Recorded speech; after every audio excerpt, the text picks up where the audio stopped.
Whew. Okay. Wow. Guys. What the hell happened? What in the world of Joe Biden just happened? If you're a Democratic operative or you've been, hanging out with Joe Biden, being on his team and stuff, I'm just thinking like you're living this like squirrely life of like, do I stay on Team Biden or do I jump? And if I jump, where do I jump to? And I'm kind of caught in a catch-22 because if I say that he's bad, well then I'm saying he's incompetent, which means he's currently the president. He still has a job to do right now. And so if I think that he can't win re-election, then yeah. So it's tough. Tough for the Democrats. On the Republican side, they're having a great 4th of July. You might be able to hear fireworks in the background as we do this episode. I hope you do, because we are in the great state of Florida, the great state of Orlando. It's pretty much a state. It's really weird, long, large place. Went to the beach today, had some fun, went for a fun run. Ate some watermelon, 5K, and now I'm finally here. And just so much has happened that I just don't even like, everything is bouncing everywhere. It's like ADHD everywhere. It's like, oh my God. I wanted to do an episode on the debate, but then like once the debate popped off, then it was like, and then yeah, CNN had like a whole copyright thing with the debate where a lot of people couldn't show clips, which is why you don't see a lot of clips from the actual debate. You just see a lot of shenanigans going on afterwards, which was its own little set of whatever. But yeah, and then the rest of America, most of America, the people that watch this show, the people in America being Americans, we're all like, the fuck is going on?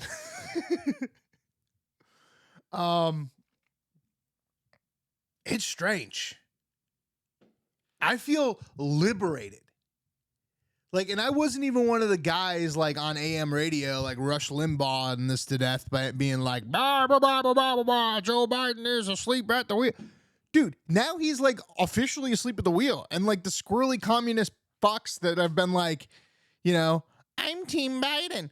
They don't know what to do. Because again, when you run leadership, when you build all of like everything you do on like just follow the leader, even if the leader's dead, this is what you get. I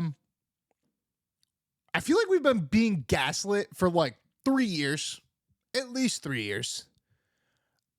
Everything in my life has felt like it was opposite day. You go to the counter at the grocery store and they're like, sorry, sir, we only accept Bitcoin and gum. And you're like, what about cash? And they're like, sorry, not today. Like, okay. I don't know. That was my gaslighting joke. Didn't work. Probably going to cut it. Definitely going to cut it. Or just listen to me bomb. I still sound more competent than Joe Biden. But lots of noise in the background, lots of popping, lots of banging, lots of booming, because it's the 4th of July, people. And we're going to go through everything. And it's so disorganized. It's so crazy. Most of it is just Joe Biden being Joe Biden. But I had to get an episode out. It's Thursday. I have to get an episode out. And this is going to be a big one. This is going to be a big, long shenanigan of an episode. We're just going to roll through all of the clips the producer has built in our deck for us and just make fun of some shit. Just have some fun on this 4th of July. So, and starting off the show, we got to do the president. And the president has a speech to give on the 4th of July about fireworks and stuff. And he's going to show everyone, he's going to prove to everybody that debate was just a debate and he is ready, right? Here's Joe Biden today, like literally an hour ago, 4th of July at the White House. Go. And there's nothing beyond, and I mean this in the bottom of my heart, there's nothing beyond our capacity, nothing when we do it together. Not a single thing. We're the only nation in the history of the world that has gone through every crisis and come out stronger than we went into the crisis, every single time. And by the way, I've been all over the world with you. I've been in and out of battles. Anyway, you're incredible. Got our first car alarm here in Orlando now. That's pretty dope. And yeah, Joe Biden did not make sense at that either. But you want to know what doesn't make sense? Like anything Joe Biden does. Like they have Fantasia from American Idol fame. Like not even Ruben Studdard. Not even Clay Aiken. No Kelly Clarkson in this duo. This is Fantasia. Season 3 Fantasia is the one that they're going to have sing on the 4th of July. America is falling apart, and if the president didn't put it better, I don't know who did, but he's the president, right? I love all my Republican friends who are like, that's not my president. He wasn't my president. Like, or no, well, actually, my president was the Hillary people. The Hillary people, he's not my president. I'm not saying I'm insurrecting the government. I just don't accept him as my president. Well, then who the fuck is your president, huh? But, yeah. Now we got a new one. And the new one is that people are like, he's the president? He's the president? Is he really the president? Interesting fun fact. In Illinois, Charter shut off Illinois internet on debate day for scheduled maintenance from 8 to 1 a.m. Interesting fun fact. So Chicagoland did not get to see Joe Biden. They got to see it later because everybody decided to go against him anyway. All right, so Debbie Dingaling says that Joe Biden needs to get up, get out and do the job and prove to us that he is competent. Well, I mean, we already showed Joe Biden on the 4th of July being incompetent, so. I've been after Joe Biden all week. So he's got one thing to do, which is to get up and go out to prove to people that he can do the job, will do the job, and has the stamina. Took too long to make some of the phone calls he should have. I think he's in a bubble wrap by many of his senior staff. And I think he's starting to do what he has to do. One interview tomorrow is not going to fix this. Everything you're going to see here, guys, is a lot of people doubling down on something that's already been proven false. It's a thing. It's a new phenomenon in America called gaslighting. It was invented by the Democratic Party. They started it with January 6th as an insurrection, and it's the same thing as 9/11. And they've ruined a lot of things. They ruined a whole war in the Middle East where nobody understood what happened on October, 7th, 11th, 11th. And now we got a bunch of Muslim people over here all upset. Team America World Police, great movie. That's all I'm going to say on that one. And Debbie Dingaling doubled down the wrong way. Because Debbie Dingaling is wrong. Joe Biden is not competent. I think we know that. What's better comedy, people? Me being like, here's another idiot, doesn't understand what's going on. Or is it better for me to just be like, that was Joe Biden not speaking correctly on the 4th of July today, and here's a bunch of people for the last week talking about how the debate was the only thing wrong with the last week? It's hard to do comedy when the comedy is the comedy, and the comedy is comedy. Fucking politics, man. This shit is crazy. All right, so CNN is going to bring out a special guest via Zoom, and he's going to explain to us that this isn't the only time that Joe Biden has fumbled the ball. Well, Boris, there's not a lot of time, and that narrative is, pretty established now. It wasn't just one debate, and so it's going to be very difficult for this president to undo it. And I will say this, my colleague Jim Clyburn said something very important. If President Biden decides that in the interests of defeating Donald Trump and saving this democracy and the free world from everything he represents, that he is ready to pass the torch, it needs to be, and I think should be, Vice President Harris at the top of the ticket. Yeah, we already know that because he fumbled the ball on the 4th of July. Happy 4th of July. Woo, woo, woo, woo, woo. Your president can't speak in complete sentences. The problem is that every time that someone speculates that he is incompetent, then the question arises, who's running the country? He's currently the president. So you really can't play ball this way where you're like, we need a new candidate. We need to burn him. But also, in burning him, how do we prove that the last 3 years were successful? Like, if they really wanted to do this the correct way, the wag the dog way, the way that politics are supposed to work, the mean dog way, the Hillary Clinton way, they would have just said that Joe Biden was too old and that he was retiring. It's just some kind of crazy mess right now that, like, somehow we got a little bit of a leak of truth in that debate where everybody was like, oh, we're allowed to publicly say it, right? We don't have to stand at the gas station and act like we all hate Trump.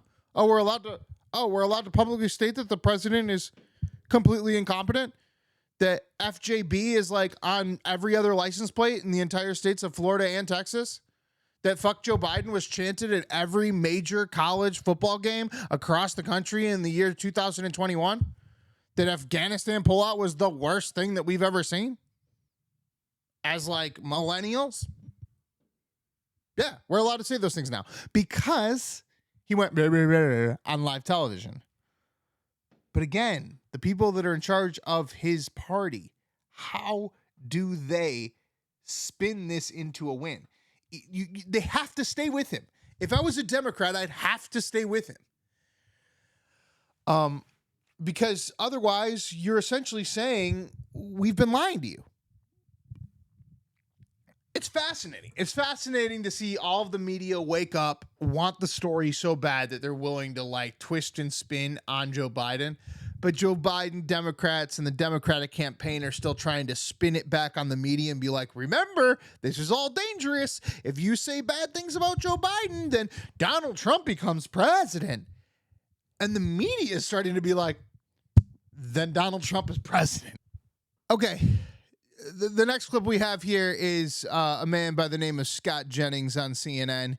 I think he's just like a political commentator or something, but he brings on a KFC bucket to prove a point to Democrats. And instead of proving a point, these two dumb ladies just start laughing about the bucket. Well, let me answer Julie's question about why it has taken so long for the president to get out there. He can't. The last time he did an unscripted event was the debate. It'd be like if you called Kentucky Fried Chicken and said, I'd like to interview Colonel Sanders. Now, his face is on the bucket. He doesn't make the chicken anymore. In fact, he's not even alive anymore. This is what the Democrats are asking people to do. Vote for the face on the bucket. Do you he doesn't actually make have the a chicken he's got it bucket in the on kitchen. TV right now? I'm going to give you a hard time for a second. Hold on. You actually got the chicken bucket? Well, yeah. I'm in Kentucky. Do you not have? I mean, I'm in Kentucky. Of course, No, I have don't one. have one in my studio. No, I do not. But go ahead. Go your point. Go ahead. My point is this. Where the presidency is not just a face, it's not just a brand on the bucket. The presidency is a guy or a girl, and that person has to stand up every day, get up every morning, go to work, answer questions, sit with world leaders, take foreign trips, and not need more than 12 days to recover from it. We don't vote for faces on the bucket. We vote for people, strong leaders who can execute in the office. And that's the Democrats' problem right now. They don't have a strong candidate who can actually do what Julie just said, which I agree with. Get out there and prove they're vigorous enough to hold the office. So it works for a restaurant, but it does not work for the presidency. And that's why these polls are going the wrong way. And they're going to keep going the wrong way. And by the way, he ain't getting any younger. It ain't going to get any better tomorrow or the next day or 5 months from today, I can assure you. Yeah. Yeah, I mean, it's funny how they're all like, you brought a KFC bucket. But then by the end, when they're like, yeah, you can't win the United States government with a logo. You can't say you're president with a logo. You have to actually try. They're both like, wait, what? Oh, fuck, that makes so much sense. What have we been doing? Gavin Newsom, where are you? Oh, here's a fun little spectacle to make 25 Democratic governors all look like morons at the same time. Have all 25 of them go and meet Joe Biden right before his nap, his scheduled nap. We'll get to the scheduled nap in a minute. And all 25 of these governors are going to go into a meeting with Joe Biden, come back out, and start gaslighting us again about why Joe Biden is the greatest president to ever exist. We were honest about the concerns that we were hearing from people. And we were also honest about the fact that as the president continued to tell us and show us that he was all in, that we said that we would stand with him. Because as Governor Walz said, the president has always had our backs. We're going to have his back as well. Because the results that we've been able to see under this administration have been undeniable in all of our individual states. But the thing that makes us most optimistic and most hopeful is not necessarily that we're afraid of an alternative, but also is that we're hopeful for the future. And so we know we have work to do. We know that as we're standing right here, we're behind. But we also know that that path to be able to make sure that we can pull ahead in November is real, and it's going to take all of us in order to make it happen and to make it work.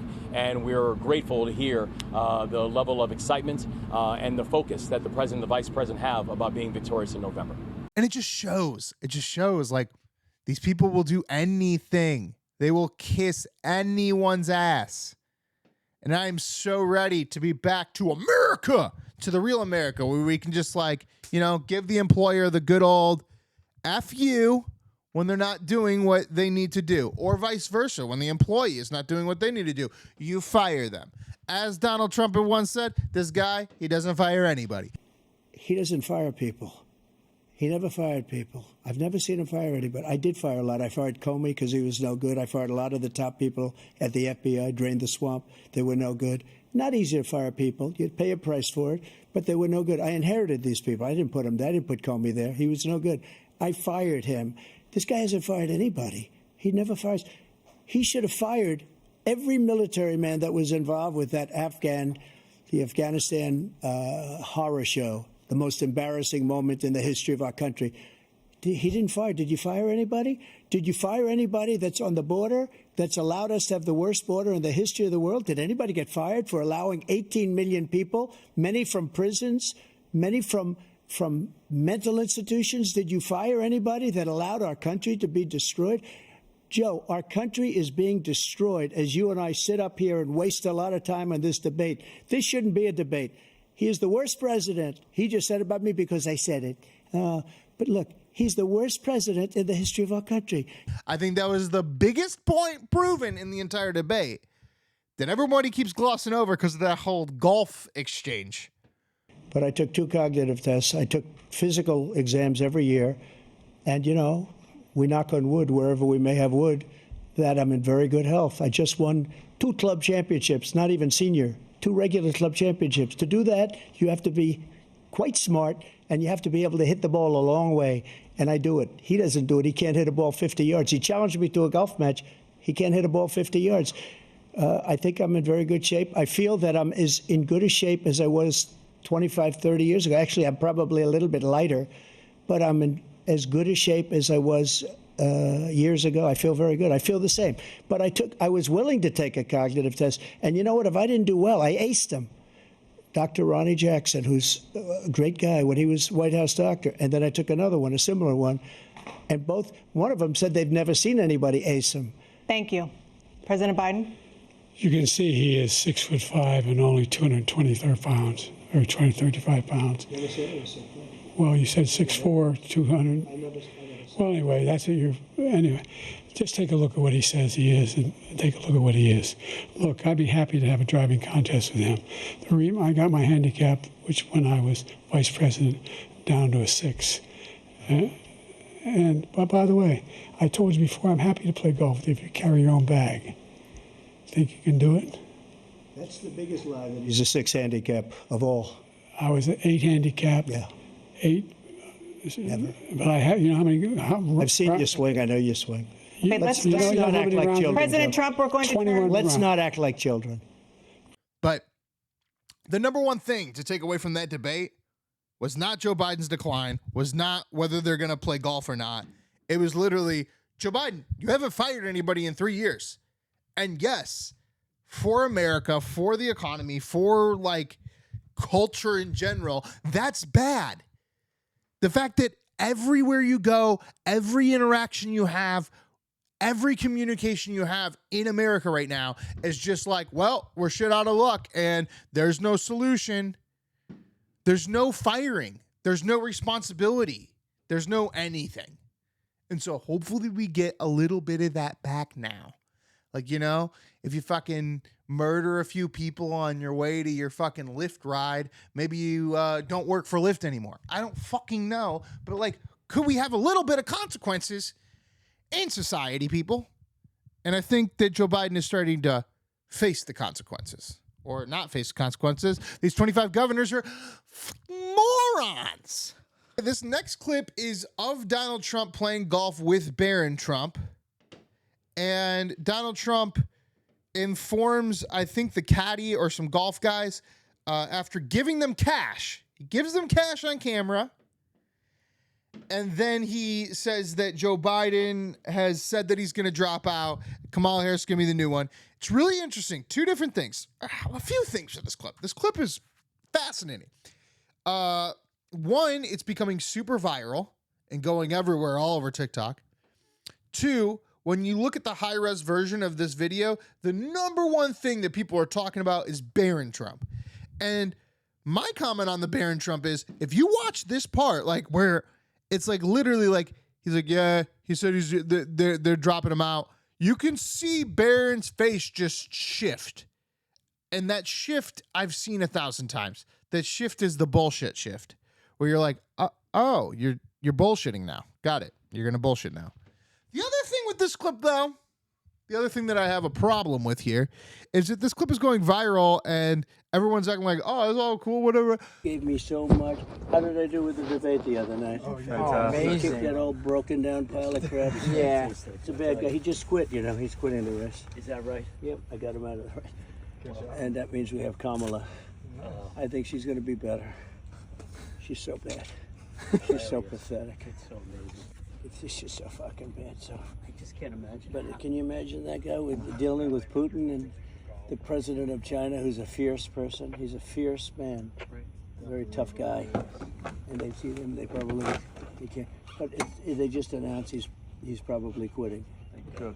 Very good. Yeah, that's amazing. You just keep knocking him out, right? That's it. Who the fuck was like secretly filming Donald Trump after he was tipping them out and bragging about winning the debate?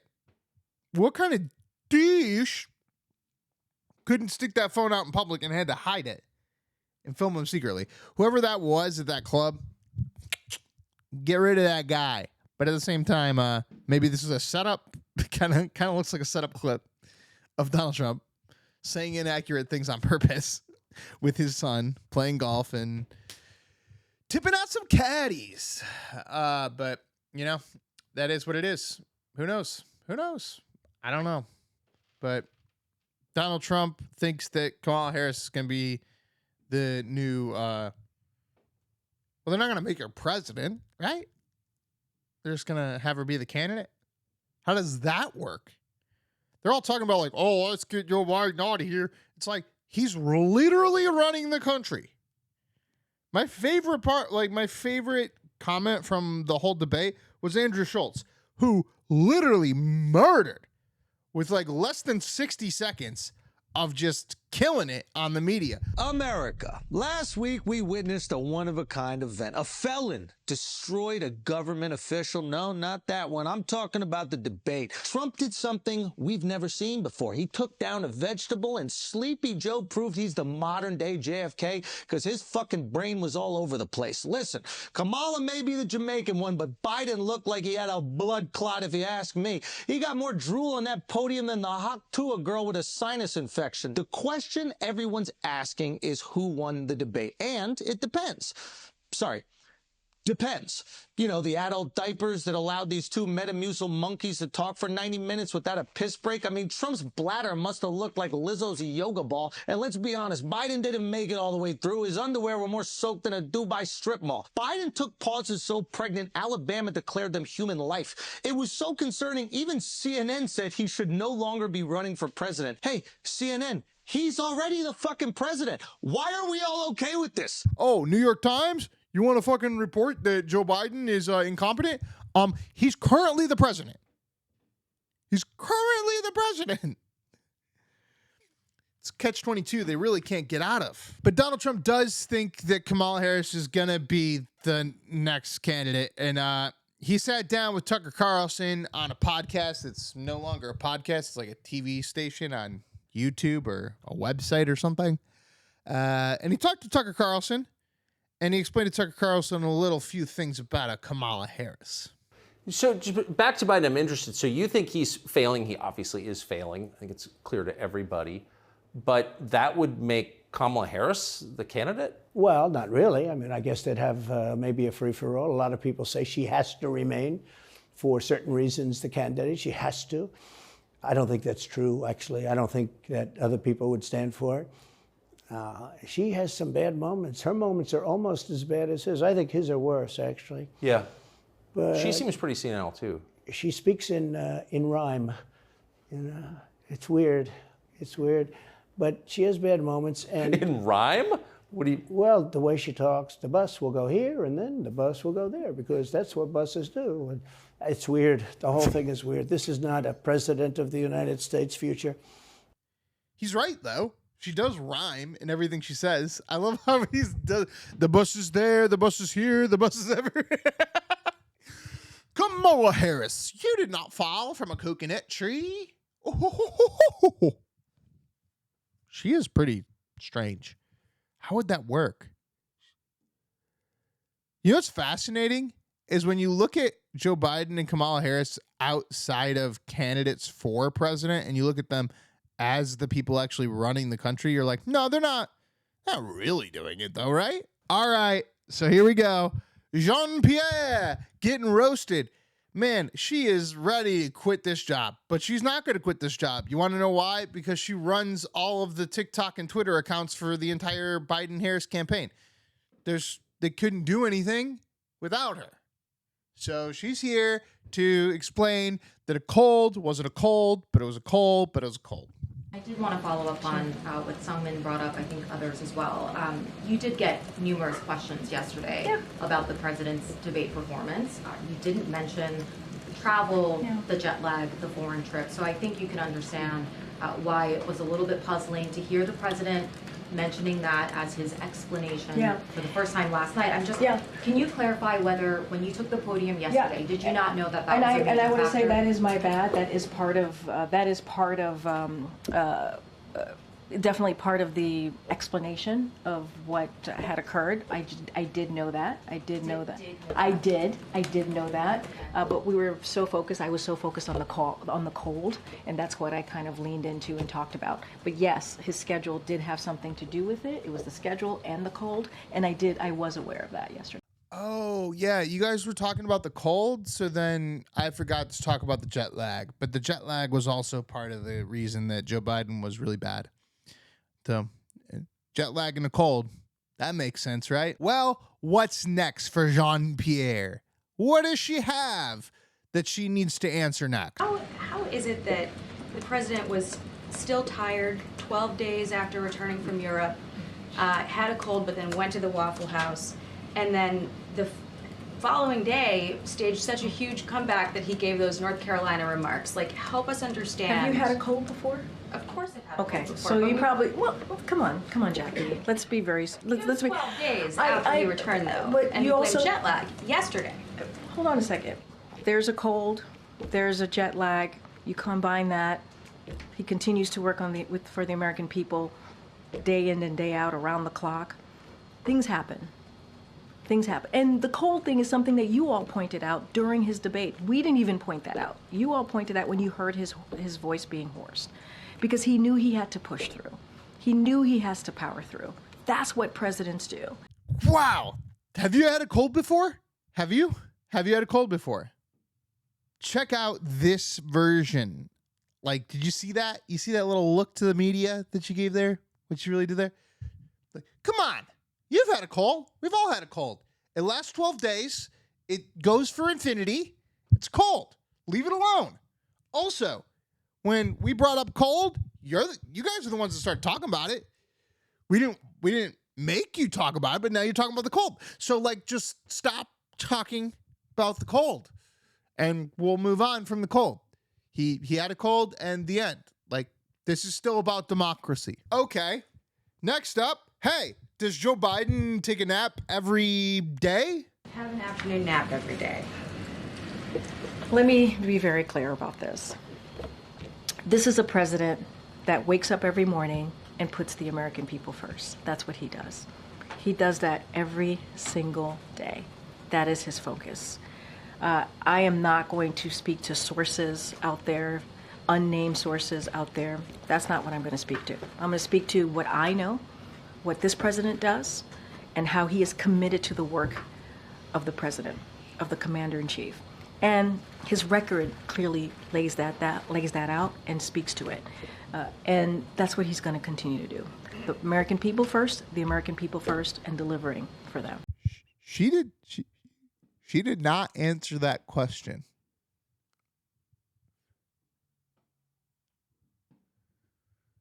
She didn't answer that question. Does Joe Biden takes a nap every day? Look, he traveled 2 weeks ago and he had a cold and he also has a job. So it's really hard.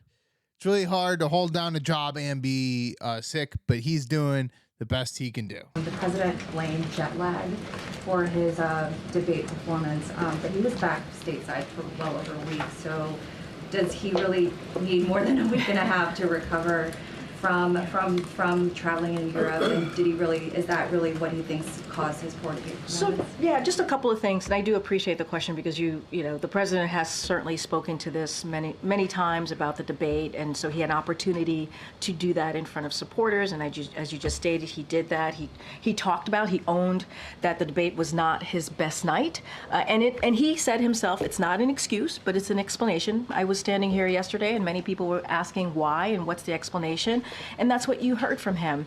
Look, the two, I think, in addition to the two major trips, he was also continued to do his presidential duties. He worked late in doing that, and he also prepared for the debate. And on top of that, there was obviously the jet lag, as you just asked about, and also he had a cold.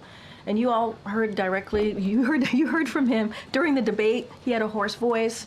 Many of you reached out to me and my team and some other members of the White House asking what was going on. We confirmed that he had a cold. And so I think those two things, continuing obviously to do his duties as commander-in-chief, as the president. And so I think some of you here in this room can certainly relate to, what could happen when you're having an important moment and you're not feeling well, and also you wish you could have done better. And so he took ownership. I think that's important. Right? Ain't that it? Ain't that about what they're saying there? Jesus. This is it's brutal. It's brutal out there for Biden. Most of the time in American politics, you sit down, you watch a good old presidential debate, or, maybe you watch a vice presidential debate. The only one we ever watched was that Mike Pence fly. Dominated social media during tonight's debate, and there it is, a fly on Vice President Mike Pence's head. Twitter and Facebook really went wild on this one. Biden tweeted this picture tonight with the fly swatter. He's also asking folks to chip in $5 to his campaign. And good old golly gee, was that great. I like the Sarah Palin days, though, when we just had to watch Tina Fey and we didn't even have to watch Sarah Palin. Well, first of all, let me say how nice it is to meet Joe Biden. And may I say, up close, your hair plugs don't look nearly as bad as everyone says. John McCain and I, we're a couple of mavericks. That was good. Good old Vice VP debates as well, which there's supposed to be a VP debate, but we don't even know who the freaking VPs are yet, which is also strange because usually by June we know that for both candidates. We don't even know if one candidate's going to be a candidate. This is strange times, guys. But yeah, most of the time when you sit down and you listen to that debate, you're like, okay, this guy, that guy, this guy, that guy. And then at the end, everyone's like, my guy won. My guy won. He's so amazing. My guy won. Not this time. Like, saying that Joe Biden lost the debate and admitting it him going out there and saying, that was not my best performance, I admit it, it's not enough, because it's like, dude, you're the first person to like truly lose a debate. Besides like the historical context of Nixon losing the election after the debate with Kennedy, which we all speculated that he lost that debate afterwards. If you go back to people during that time period, I guarantee you half of them were like, Nixon won the debate. Friggin' Kennedy won the debate. Every vote counts. Like in 1960, when JFK beat Nixon with the closest popular vote percentage in history, a mere 0.2%, the entire election would have gone the other way if just 1% of the Michigan vote switched from Kennedy to Nixon. That tiny collection of Michigan voters shaped the history of the world. Whatever. But now we're here in 2024, and there's not a single person under the sun that is saying that Joe Biden, oh my gosh, this hairy kid again. Damn it. But we actually have now somebody joining us who is pro-Biden and thinks that he won last night. It's the TikToker, Harry Sisson. Harry, you think Biden won last night? 1%. Yeah, no, I did, definitely. On the substance of the conversation, Biden won. His policy was pragmatic, it was logical, and Donald Trump just lied the entire time, is incapable of telling the truth, is incapable of actually laying out policy. He didn't talk about how he's going to make the American people's lives better. He just, said that, January 6th didn't happen. He talked about the election. He said that overturning Roe was a great thing and forcing 10-year-old girls to give birth is a fantastic thing. That was Donald Trump's debate. So on the substance of the conversation, Joe Biden absolutely prevailed. Right, but the problem you've got is I saw the CNN fact checkers on Joe Biden's public statements last night, and it was just untruth after untruth after untruth. Oh, I'm not sitting here telling you that Joe Biden tells the truth every single time he speaks, or that he gets every single number right and every single statistic right. He gets most of them wrong. That's not true. To compare Joe Biden's lies to Donald Trump's lies is laughable. Trump told over 30,000 lies during his presidency, averaging around 20 a day, and he showed that last night when he lied about every single thing he talked about. Can we make that TikTok millennial guy president? That Harry Sassio or Jay Sasso or whatever the hell his name is? Let's make that guy president. Honestly, he's running the entire Biden-Harris campaign at this point. He's the only person just sticking to his guns and actually articulating answers. Everybody else is like fish in a barrel. Ah! All right, let's jump off of Joe Biden train for a minute. Let's go into the Middle East. The lead singer of Pink Floyd going to sit down with Piers Morgan and talk to himself. The filthy, disgusting lies that the Israelis told after October the 7th. Like what? About burning babies and women being raped, which were all completely... Actually, women were raped. No, they weren't. Yes, they were. Well, there's no evidence. It's been established by the United Nations. You can say anything that you want, but there's no evidence. But actually, there is extensive evidence. There is no evidence. Sexual assault and rape. Well, there is. Okay, well, all right, now... Also, we know what Hamas broadcast on social media. Calm down. Roger, calm down. Don't sink to his level. All right, I won't. What level? Well, stop shouting. Stop shouting back. Let him interrupt you as much as you want. Okay, all right. Sorry, Piers, what were you saying? So we just saw schizophrenia live on television, everybody. My favorite part of that was that, at first when he was, gonna reach for his phone to, show him some facts, and then realized he was currently on a national broadcast program. He's like, that's not true. Yeah, it's true. My phone. Oh, let me just talk to myself. New poll conducted by CNN. Do you think this person's too old to run the country? 82% of Americans said that President Biden's physical and mental ability is a reason to vote against him. Just 39% said that about Donald Trump. Now, this is a poll, again, that was taken in the wake of the debate. Have you personally noticed a decline in the president in the last several months? Not in my one-on-one meetings with him. I saw what I saw last Thursday night, and it is concerning. I said that the very next morning. But in my one-on-one discussions with him, no, I have not seen that. Why do they keep going to this Clyburn guy? Is he the new black Hillary Clinton? I understand that he runs South Carolina or does he own Joe Biden? Is this like what reverse slaveism or fucking something is? Because like this guy is everywhere. They constantly are asking this guy questions. And this man has been insane since the insane of the insane. He's been talking about black propaganda and all kinds of crazy ass shit. This man doesn't know anything. He was trying to like attack AI and Mark Zuckerberg for like opening Windows back in 98 or something. I don't know, but Clyburn is a radical crazy person that probably should just also leave. Like, hey, tell us if this really old white guy can still do his job. Really old black guy still doing his job. Now, here we go. If we're going to talk about cognitive decline, then we have to talk about doctors and stuff. And what doctor could do it better than the doctor that gave us all the stuff for the pandemic and stuff?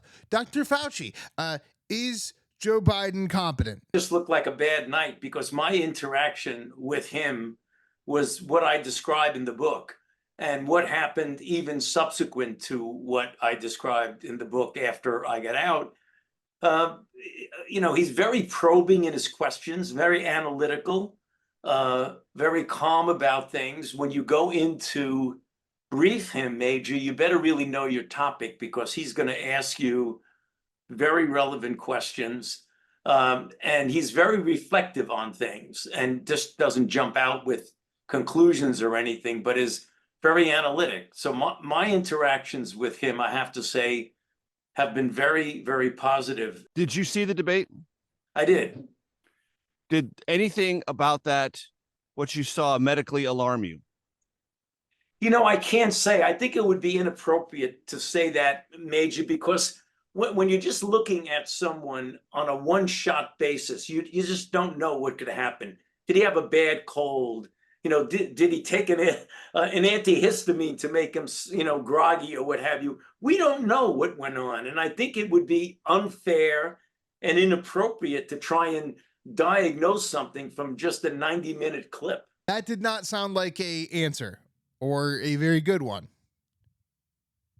Well, now that the media is trying to burn Joe Biden, here's the media exposing that, I guess, insiders in the Joe Biden camp that never came out until just now are telling us that Joe Biden's been crazy the whole time. But don't you worry, there's a man here to say that that's not true. In the weeks and months before President Biden's politically devastating performance on the debate stage in Atlanta, several current and former officials and others who encountered him behind closed doors noticed that he increasingly appeared confused or listless or would lose the thread of conversations. Have you ever heard any accounts like that or witnessed that? No, I've got to say that doesn't look anything like the president that I know. When I deal with him, he's sharp, he's asking tough questions, and he's speaking, I think maybe most importantly, speaking passionately about what matters to him. I think after the whole COVID thing where you have all the montages of all of the different newscasts just completely blatantly yelling lies at your face and everybody being like, well, there that is. And then you got the whole brought to you by Pfizer montage and all these kind of things where it's just like you've been fucking foiled. Like, we're done. We know that you're lying. Ever since that, I think that these people are just like, well, I'm just going to stay on the train. I'm here and I'm just going to stay on the train. Joe Biden's amazing. He is the highest functioning president of all time. Fucking, jeez. Just stop with the gaslighting. Don't you know that this is anti-feminist or something? All right, so somebody had the balls to finally ask, does Joe Biden have dementia? I'm going to ask something delicate, and you may not like it. The president may not like to hear it if he's watching, but I think the American people need to get a yes or no answer on this. Does President Biden, at 81 years old, have Alzheimer's, any form of dementia, or degenerative illness that would cause these sorts of lapses? And it's a yes or no question. And if you don't know, why don't you, as one of his senior staff members, know? I have an answer for you. Are you ready for it? Yes. It's a no. And I hope you're asking the other guy the same exact question. Joe Biden does not have dementia, but someone in the background definitely does have COVID. She keeps coughing. We need to execute her immediately. Okay, so remember the last episode I was on, I was telling you how the media was conforming their new thing for Joe Biden, and it was called cheap fakes, and how all these videos, including Obama walking him off stage, are just cheap fakes, and that if we zoomed up into his face, Adam Kinzinger was going to tell us that Joe Biden was the most amazing guy ever. Well, answer the question. Why are the cheap fakes no longer cheap and fake? Huh? The administration strongly criticized the media for clips showing the president appearing to be confused, freezing at times, and you called it cheap fakes, misinformation, disinformation. In one case, even implied that it was the product of artificial intelligence, calling it deep fakes. Do you have any regret over using that language? Not at all. Not at all. And let me be clear, it was a certain part of the media. And, I mean, you can speak to this better than I can. A certain part of the media which was doing this. And look, independent, mainstream fact checkers in the press and misinformation experts have been calling out cheap fakes. And at the end of the day, they're fakes. That's what they were. Targeting the president. They had said, the reporters and these misinformation experts said that this president was being targeted. And what we did was echo them. That's what we did. And look, we'll certainly continue to call that out. And the cheap fakes didn't come from me. I didn't coin that. I didn't come from this White House or this podium. That came from the media. They called it cheap fakes. And they said this president, President Biden, was being targeted on misinformation. It was purposefully being done to this president. And what we did is we echoed that. So I don't regret it at all. It was just the facts. All right, so it was just discovered that Hunter Biden was actually part of the talking like Joe Biden, the debate prep for Joe Biden. Has been in some meetings with senior advisors. Why is the president's son involved? So a couple of things I saw that reporting as I was coming out. So a couple of things there. Look, the president, as you know, is very close to his family. This is a holiday week, 4th of July. He spent time with his family, as you all know, and reported at Camp David. Hunter came back with him and walked with him into that meeting, that speech prep, and he ended up spending time with his dad and his family that night.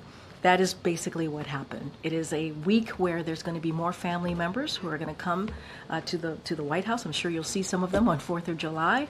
Many more are expected to be here. No issue with family being in the White House. The question, though, would be, is he participating in meetings with senior advisors? What I can say is that he came back with his dad from Camp David. He walked him into the speech prep, and he was in the room. That I can tell you, he was in the room. So how do you answer that one? Oh, it's family and it's 4th of July. Wait a minute. 4th of July weekend? That wasn't the week of the debate. So Donald Trump brought this up, that he had taken a cognitive test and that the other guy couldn't take the cognitive test. And they already asked him to, ask the other guy about the Alzheimer's situation. So are you going to release any medical records on Joe Biden? I'd just like to know. I guess I wondered if there's been any consideration given to releasing a more robust set of medical records or something to show his mental acuity. So I will say this, look, and again, I get the question. It is a fair question to ask. We are not taking that away, and that's why the president certainly has spoken to this. As it relates to his medical records, we have been transparent. We have released thorough reports from his medical team every year since he's been in office. That is something that we have been pretty consistent about. As it relates to, something like a cognitive test, to the question that you're asking me about what the speaker, former speaker said, obviously she can speak for herself. His team, who has said, the medical team said it is not warranted in this case. We have put forward a thorough, transparent annual report on his health. So they have said that is not warranted. It is not necessary. Again, we understand. We're not taking away from what you all saw or what the American people saw. We understand. It was a bad night. It is not uncommon for incumbents to have a bad night on their first debate. The answer of it is not warranted when the other guy took 3 is sort of concerning. Sort of concerning? More concerning. Very concerning. Let's stop gaslighting. He's dead. He's literally dead. His brain is dead. I thought it was just my uncle spouting some nonsense about his FJB fucking bumper sticker. No, the guy is literally fucking retarded. After the debate, we ran a poll, and every single person we polled thinks that you're a retard. We polled African Americans. They all say you're a retard. Hispanic Americans also think that you're retarded. They call you El Retardo. We even polled actual retarded people. Even they say you sound absolutely retarded. You see where this is going, Mr. President? Well, I just had a bad night. You know the story Old Yeller? Yeah, that's this. And it's not like a whole like insurrect the government and execute the president kind of thing. It's just like literally somebody needs to... Have you ever seen the movie How to Die in Oregon? I had a terrible stomachache. The cancer was back and we didn't have any really good options for her. I opened my eyes really wide and said, what is happening to me? This is the request for medication to end my life in a humane and dignified manner. What will this medication do? It will kill me and make me happy. Dignity means you can hold your head up high, and I don't see how anybody can take their life and hold their head up high. I'm actually going to take a pen and write a prescription for something that will end someone's life. I think it's time we legalize suicide in the District of Columbia. That's all I'm saying.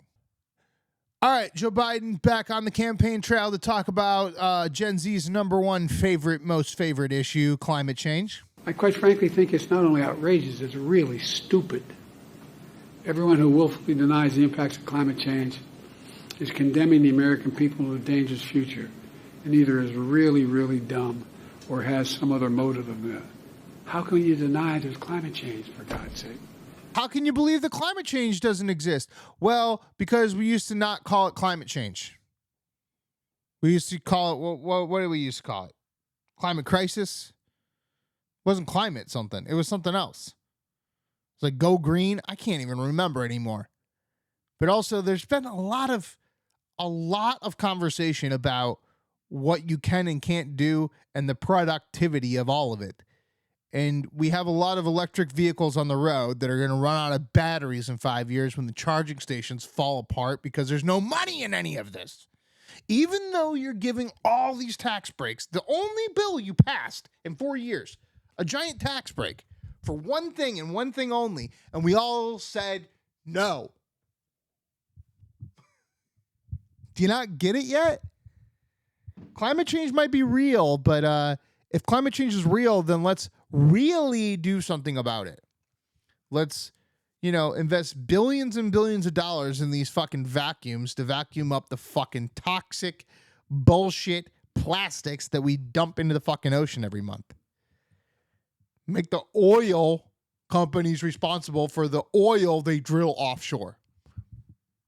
These are very simple things that could solve so much of your so-called climate crisis. Now, remember, I told you that we were going backwards on this whole thing. So we already saw Joe Biden fumble the ball on the 4th of July. Then we saw 25 governors say that he's the most stable president ever.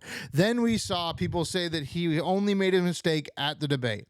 Now CNN is going to ask a question. This is before any of that occurred. Hey, lawmakers, lots of people saying he should step down. You talking about this at all?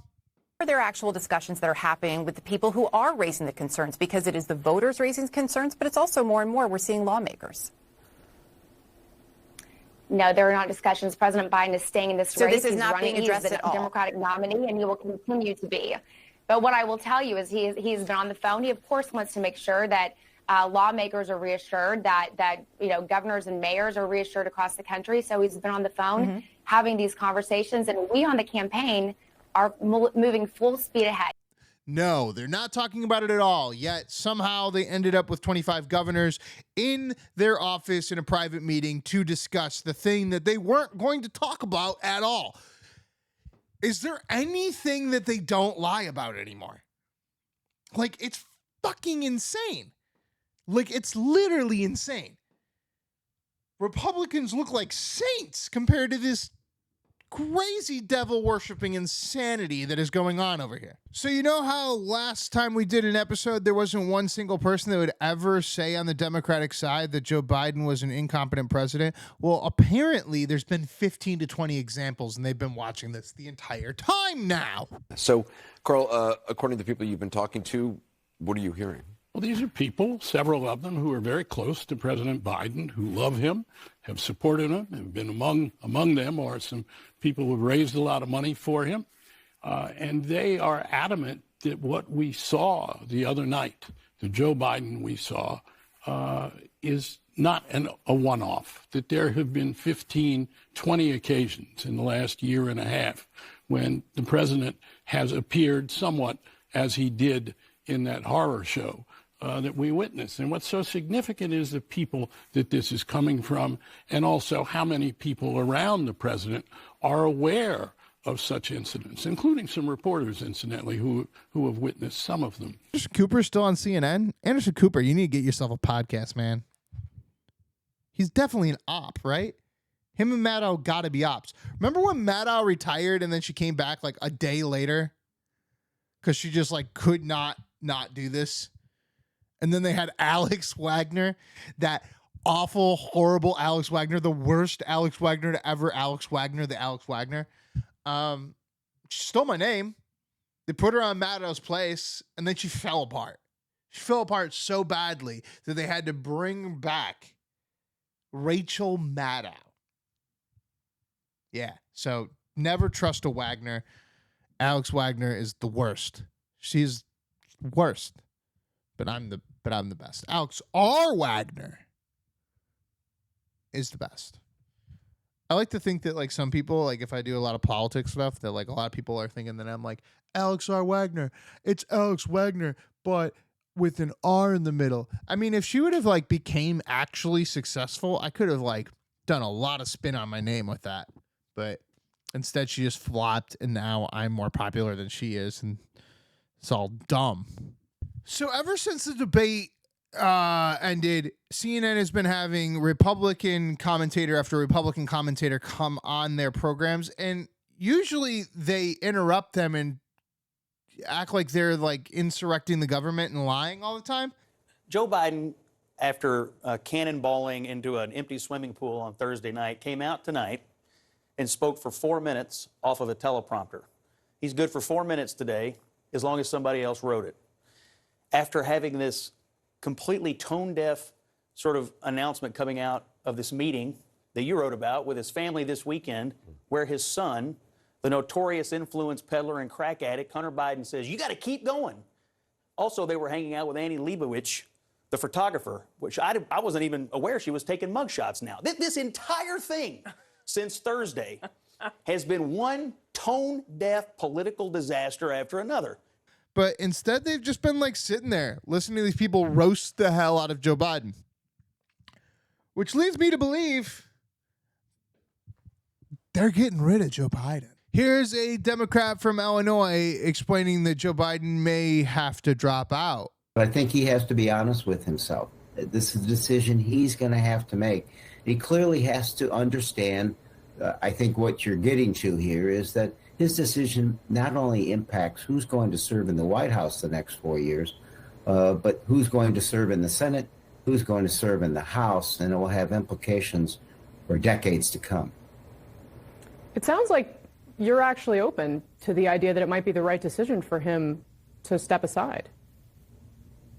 I think what I'm stressing is it has to be his decision. But again, like in putting out all those examples, what this Democrat fails to realize is that we've all been watching already. You can't just, goodbye, Joe Biden's no longer the president. That never happened. 4 years of no interviews in the press conference briefing, that never happened. He's been here the whole time. But there There were other things that happened in the news this week, one of which was that Trump's now immune. You have conceded here the last time that you and I spoke in April, and John Sauer, who was arguing this before the Supreme Court, that some of what's alleged would be considered a private act. So that would mean that at least part of this case from Jack Smith would go to court based on what you have said before, right? We've admitted consistently that there are acts alleged in the indictment that would constitute private conduct, but we believe that if the official conduct, the immune acts in the indictment are stripped away, that Jack Smith doesn't have a case, that this case should be dismissed on that basis. I don't think there's sufficient private conduct here to support the indictment, to support the ongoing prosecution, and that's what we're going to be litigating in front of the district court now. Even just the false slates of electors, you don't think that would constitute enough for a trial? Well, we would say alternate slates of electors. And as we argued before the Supreme Court, alternate slates of electors have been a method used by previous presidents, most notably Ulysses S. Grant, to ensure the integrity of prior elections. So we believe the assembly of those alternate slates of electors was an official act of the presidency. That's what we argued before the Supreme Court. The Supreme Court has reserved that issue for determination by the district court, and we'll see how arguments fall in front of the district court. From January 6th? Well, sorta. They're going to bring it down to the lower courts, and then the case will get lost because just like, that filing documents case in Miami, they realized it's not really doing much for them. Also, Alvin Bragg going to move the date.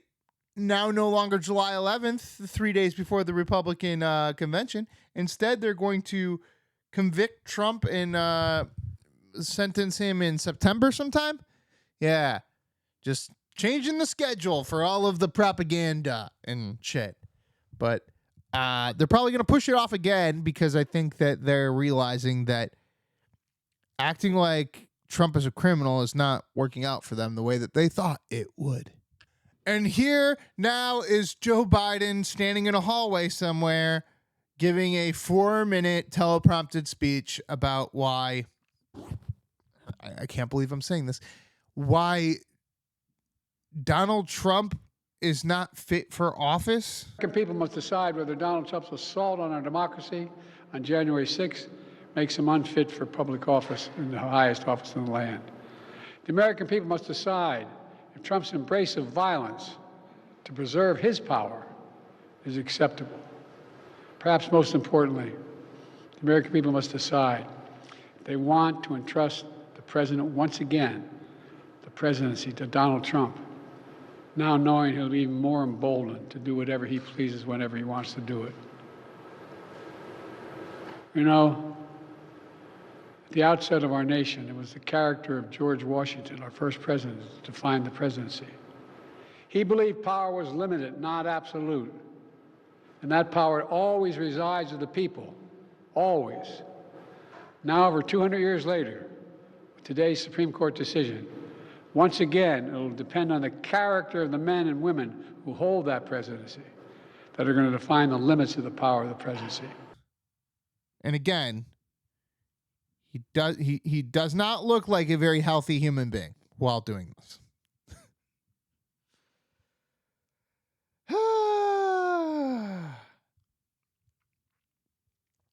I worry that once Trump wins that the gaslighting isn't going to be over.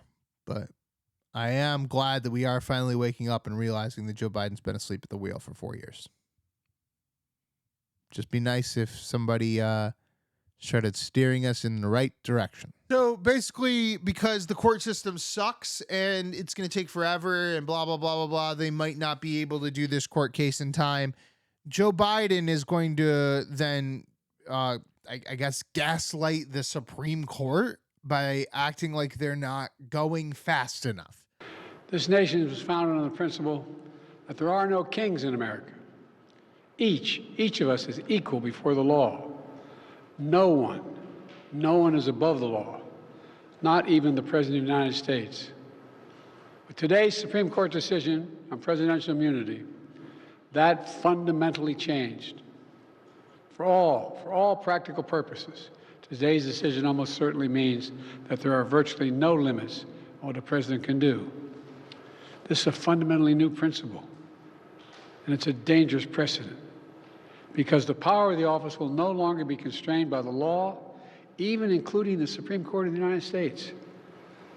The only limits will be self-imposed by the president alone. This decision today has continued the court's attack in recent years on a wide range of long-established legal principles. This man, the slowest man in human history to ever say a speech, is going to talk about how everyone deserves to have a court hearing on Donald Trump very quickly. I truly believe that they thought they were going to be able to get Donald Trump, or at least get him to cave and be done. The fact that he had to pay all of that money to like some crazy lady that like named her rock a different sexual object or whatever. They tried. They failed. But who's to say they're not going to fake the election again? Donald Trump is immune because there's a thing called impeachment. And Democrats are very upset about this because they realize that there's no way to really impeach a president unless you have 66% majority, because we're very polarized and you would actually have to commit a actual heinous act. So while all these people that you hear all over the news being like, yeah, well, now Joe Biden can just like murder a bunch of people and they can't do anything about it. If a president were to say, I don't know, kill a U.S. citizen in direct response to something, and then everyone found out, I'm sure there'd be like a campaign to like be like, I didn't really do it. But if that president was like Casey Anthony or, you know, like, I'm trying to think who else, like Jeffrey Dahmer, and they're like, this guy's weird, strange, and you get the majority of the public to be like, this guy did something illegal. He doesn't just get to tyrannically roll around. There are private branches of government, and they are separate. And the legislator, which we all learn in 8th grade, does impeachment, would be able to impeach that president. And then after impeachment, they would be able to prosecute him without that presidential protection. The reason Trump has presidential protection, people, is because he was never impeached fully and then prosecuted for the crime that he apparently committed. Here's Van Jones freaking out about the Supreme Court ruling of Donald Trump having immunity because he's president, because it was pretty obvious until, last year that this was true? They're obviously more concerned about the latter. And so I think politically, it's bad. It makes the Supreme Court look very partisan. They're supposed to be wearing these kind of black and white umpire jerseys or whatever. They look like they're wearing red jerseys or even MAGA hats. It's going to go down bad politically for the Supreme Court. But it's also scary because what is Trump going to do? If Trump gets elected and there's this idea that he can get away with even more stuff, that's really, really scary for the public because he already ran over every norm that he could. So it seems like, I'm just looking at this politically, not legally, politically, it's almost like a license to thug in a way. Like, you can do whatever you want, and the Supreme Court is probably going to let you get away with it. That is very frightening in this case, and so I'm very, very concerned. I will agree with Van Jones on one thing. Donald Trump does now have more power. This happens a lot. What happens is you gaslight and push a boundary until someone comes up and then makes definitive claims for anyone moving forward. And then that person can now use that against you. So if you would like Donald Trump to not have more power, then stop trying to, I don't know, put him in jail. If you stopped trying to arrest Trump, then the courts would stop siding with Trump, and Trump would not be gaining all of these imaginary superpowers that you're giving him. Just a thought. It was 6-3. Everybody, it was 6-3. It was not 5-4. It wasn't a split decision. And the only people politicizing the court lately are the Democrats. But when you politicize the court and you make it all about points, well, then what happens? What did we just talk about? Yeah, you get more power, more red team, blue team. If you notice, what is her name? Sacha Baron and what the fuck is her name? The Hispanic lady. The Hispanic lady on the Supreme Court is a radical fucking crazy person. And yeah, she gets to act that way and be as politically divisive as possible because you keep saying that she's a Democrat. And so now she gets to walk around like a fucking Democrat. And she doesn't even have to be bipartisan. And it's because of you. You're the problem with the issue that you have an issue with. Here's a guest on CNN that claims that the only people that are thinking that Joe Biden should drop out of the race are Democratic elites. Look, this is a conversation, honestly, John, that is taking place among elites. I just don't think that's true, Congresswoman. I was out there. I mean, anyone who was anywhere this weekend. You don't have to think it's true, but I'm telling you that. But I just think that anyone who was anywhere this weekend talking to anybody, the subject of discussion was the debate and was President Biden's performance. I don't think that discussion is only members of Congress. Oh, I don't think it's only members of Congress also. But there are certainly a greater breadth of how I would define elites. I mean, my constituents at home, voters across this country, are not going to be focused on what the New York Times or the Atlanta Journal-Constitution talks about.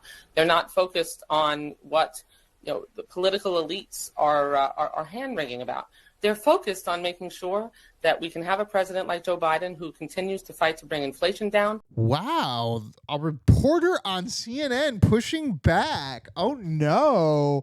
What are we going to do with you? You're a bad boy. Okay, so if Joe Biden isn't going to become president and Trump's immune and he's going to run for president, then that means Kamala Harris is going to be the next candidate. And Kamala Harris had her own viral moment this week. Kamala Harris is making me lots of money. Kamala Harris is this channel right now, okay? There are like 4 viral clips of Kamala Harris saying nonsense, and we're about to give you another one. Here's Kamala Harris at the BET Awards, okay? And she's like doing some kind of weird skate. No, Taraji. Now, you know I wouldn't do that, especially not to a fellow bison. The real, ain't you? You know. So what's on your mind? Oh, Madam VP Harris, I'm worried about the election. Women's reproductive rights are on the line. Our Supreme Court is on the line. Our basic freedoms are being tested, Madam VP. I know you've been traveling across the country. What are you hearing? Yeah, girl, I'm out here in these streets. And let me tell you, you're right, Taraji. There is so much at stake in this moment. The majority of us believe in freedom and equality. But these extremists, as they say, they not like us. They not. There's a full-on attack on our fundamental freedoms. The freedom to vote. Yep. The freedom to love who you love. The freedom to be safe from gun violence. The freedom for a woman to make decisions about her own body, not having her government tell her what to do. Why is she always on a phone in a different room with a professional camera filming her on the phone? Like she's like always Skyping somebody. Can we just... No longer the pandemic here. I first saw this on TikTok. Black lady reacting to it with the "they not like us." Wow. Month old. Songs off the top 10 and time to make a cheeky reference. God damn, Democrats suck. Bring back the saxophone. Democratic rep from Texas, who was on Jimmy Kimmel in our last episode, she's now going to explain why Kamala Harris has to do more than all other vice presidents before her. I mean, I hear you, and I absolutely agree. Number one, the vice president has been keeping up a very intense schedule, and she's doing amazing work. It is quite frustrating for me, though, because as a Black woman who's elected in this country, I always feel like we still kind of come back to this very same thing, that she has to do more than anybody else has ever had to do. was this a question for any other vice president that came before her? She is the vice president of the United States. We have had scenarios where we have lost presidents because they've been executed or otherwise passed away. And the deal is there wasn't all of this, let's insert somebody else. She is the second one. And so it is very frustrating because, again, I feel as if there's always just this different bar that's set for her. It's like when I ask people all the time, can you name for me 5 other vice presidents? Because they really have always wanted her out front. And that's not ever been the role of a vice president. I'm pretty sure Lyndon B. Johnson did a little bit more than Kamala Harris. I'm just saying. And if we're trying to imply that what Joe Biden is going through is pretty much the same thing as getting shot in the head, then I'm all for it. Let's put Kamala Harris up there and be done. But I'm pretty sure Joe Biden is supposedly a functioning, amazing fucking president guy or whatever. So Kamala Harris is the most interesting thing ever because Joe Biden said something accidentally on stage in a debate in a primary during COVID with Bernie Sanders, where he claimed to automatically choose a black person as a VP choice or a person of color. And he also made a similar claim in the same debate that it would be a woman, which then narrowed it down and made this whole like off to the races crazy thing of like finding some political figure that was both black BLM and female. They found it, and she became the token child of all of BLM, token child of all of the George Floyd thing. So as that all faded, just like with that KFC bucket, the VP is literally just a logo that says BLM on her forehead. And we're all like, we don't want to do this anymore. Can we just... And they're like, no, BLM should be president now. It's like, let's not... None of us are even BLMing anymore. And if we're not going to BLM in public, then we sure as hell don't want BLM as president. Just saying. All right, so somebody's been complaining that Joe Biden had 9 edits in a 38-second ad. Democracy is the essence of who we are. We're the most unique nation in the world in that we're not united based on race, ethnicity, geography. We're based on idea.